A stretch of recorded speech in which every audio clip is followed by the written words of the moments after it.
Hi, students, and welcome to our second week in your online general psychology course.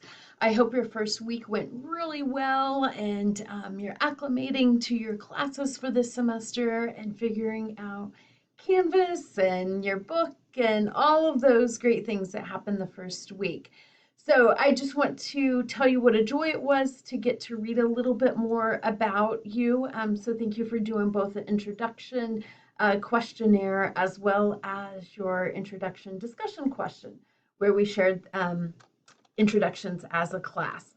So this week, January 23rd through 29th, we are starting chapter 1, which is what is psychology. So just as a reminder here, you'll need to, for this week especially, make sure that your Connect account is all set up. I'm sorry, it seems like the beginning of the semester, there's always little glitches with those types of things. I believe they're worked out. At this point, I'll continue to update you as I hear anything different from the company. So most of you have already done that, but if you haven't, you'll go over here in the blue, look for the McGraw-Hill Connect, click on that, and then it will prompt you through the steps to make sure that you have your Connect account set up, and also to access your ebook. So, and there's videos in the Getting Started module to help you with that if you're still needing some help. So for this week, and just a reminder, I'm doing my view here, so you'll need to click on the first item in the module, and then to advance to the next item in the module, click the next button in the bottom right-hand corner. You won't be able to just go straight to the assignments for the week. It really does make you progress through the module. So this week we will be learning about what is psychology. So after reading chapter 1 in your textbook, you can view the narrated PowerPoint that I have provided for you. That's not an assignment. That is, supplemental there for you. Each chapter I will have a PowerPoint, oftentimes with narration for you to view. I also have done a micro lecture specifically on structuralism and functionalism. As you see down here, you have an assignment that is on structuralism and functionalism. Well, it's discussed in the chapter, so you'll read about it and see it in the PowerPoint as well. If you need a little extra clarification on it, this micro lecture will hopefully help you with that. And then let's look at your actual assignments for this week. All of your assignments, and you have 1, 2, 3, 4, are due on Sunday, January 29th, 1 minute before midnight, 11:59 p.m. So the first one, I'm going to come back to it because I'll need to explain this one in greater detail, is the historical influences in early schools of thought. You have 2 assignments that are in Connect. That's why it's important to make sure your Connect is hooked up. When you're in your module and you've already connected Connect, when you click on this, it will launch into that assignment. So that's all you'll need to do. Then use that yellow little bar that you see when you're doing an assignment to come back in. Also, I offer multiple attempts.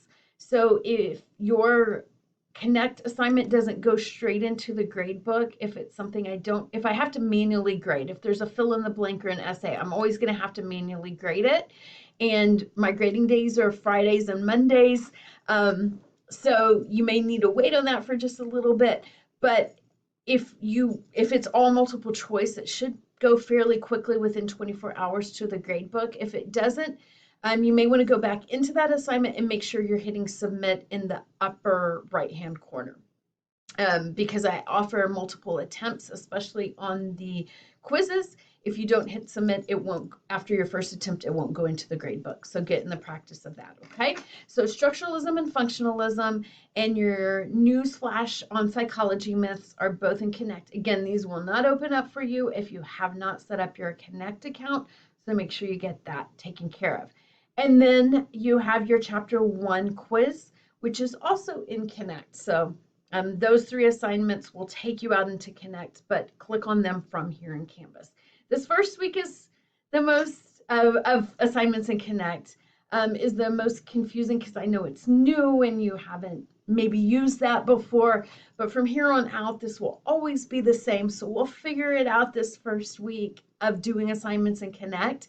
And then you'll see that there's consistency in these assignments and how to access them and so forth.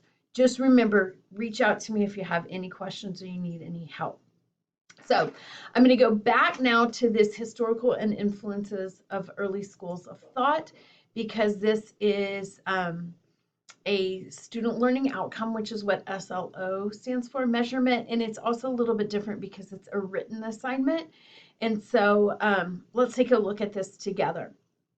So you're going to this will cover SLO number 2. And so you can read what that is here. You can read the purpose and the skills and the knowledge. This all is just justification for what this assignment is going to teach you and what is needed to complete this. And then if you come down, keep scrolling down, then you'll see really what the assignment is for this written assignment.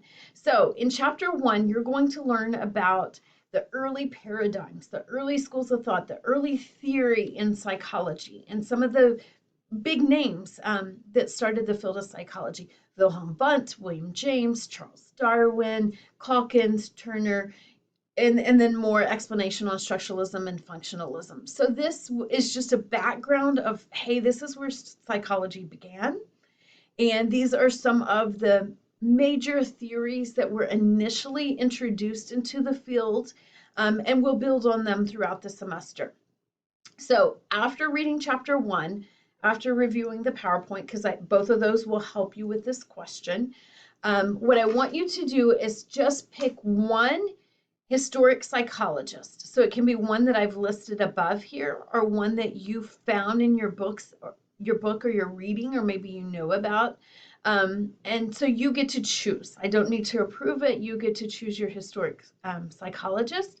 And then you're going to write based upon these 3 questions here about that psychologist.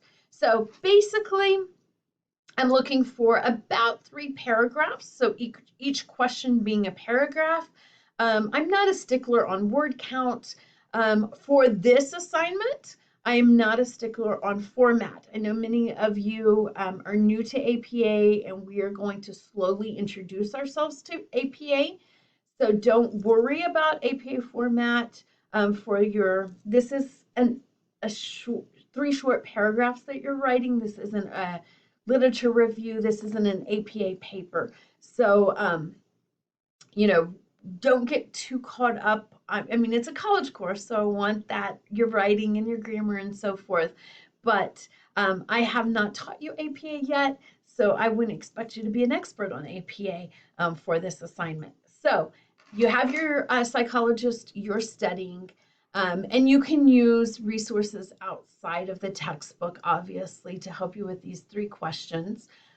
There is a module that will help you with SAC library research, and for this one, as long as you're using academic sources, any source is okay to use for this assignment. And so your first paragraph is just giving a background of the psychologist you've chosen, where they were born, what influenced them, maybe what got them into the field of psychology. So just, a little history about that psychologist. Paragraph 2 is where you're going to write about their influence on that early school of thought. So that's why it's important that you're using a historic psychologist, because you want to be able to put them into one of those early schools of thought. Okay, chapter 1, remember chapter 1 has all this in there. And then the 3rd paragraph, just tell me about their contributions. Did they discover something? I'm thinking about Charles Darwin and his idea of, survival of the fittest and the gene pool and so forth. If you're talking about Wilhelm Wundt, he started the first psychological laboratory so that psychological research could be done in a scientific setting. So you get the idea there. And as you're reading and more specifically looking into a specific psychologist, you'll see these are really standard questions, and they're well written about when you look at the historic psychologist, okay?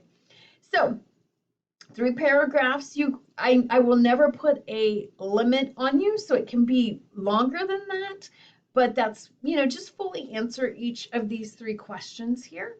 And then make sure that if you've used, even if you're using your textbook as a reference, if you are, doing a Google Scholar search, if you're using psychological journals to help you answer these 3 questions, oh, let's get in the practice. I'm going to say always cite your sources. Again, start practicing APA if you want to look at that.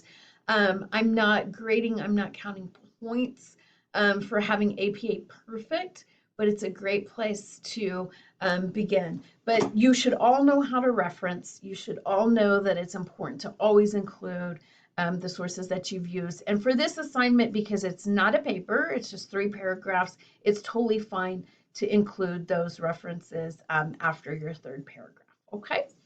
Reach out to me with any questions that you may have, any help that you need about this assignment or anything for this week. And have an excellent week, everybody. Take care.